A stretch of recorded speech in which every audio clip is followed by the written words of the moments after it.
So to make something fly or float in stop motion animation, you need to take a clean picture of your environment to begin with. And then you are going to make your object fly by using rigs. So you're going to lift it up with something. This could be wire, it could be, in my case, white tack. And I'm now going to show you how to do this in the Stop Motion Studio Pro app. So the first step is to take that clean picture of your environment or your set, wherever your animation is taking place.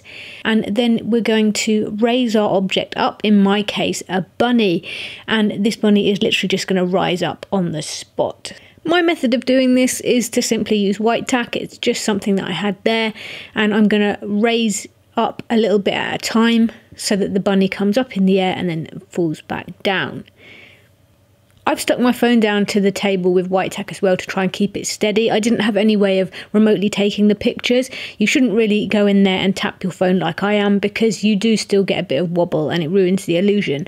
So if you can attach your phone to a remote camera, some way of triggering the pictures elsewhere, then that is the way to go as well. But now we're going to look at how to do rig removal within the app. So here are all of the pictures that we just took of the bunny moving up and down. And the process for doing rig removal, you want to select the first picture that requires the rig to be painted out. And then you can see at the top right hand corner there's a square icon. If you click on there, you can scroll across and select your masking frame, and that is the clean picture that you took earlier. And that means when you use the eraser tool that it's going to show that clean picture through. The circle with the dot in the middle at the top right allows you to change the brush size of the eraser. So you can make this bigger or smaller.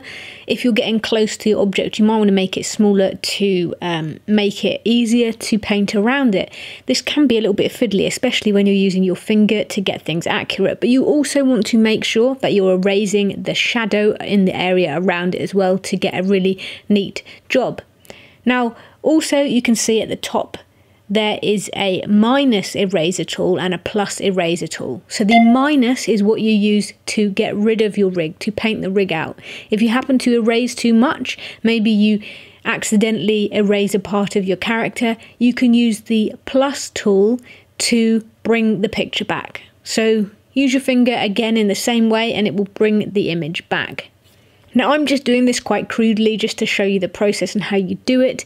Obviously, if you were doing this for real, you would do it a lot neater.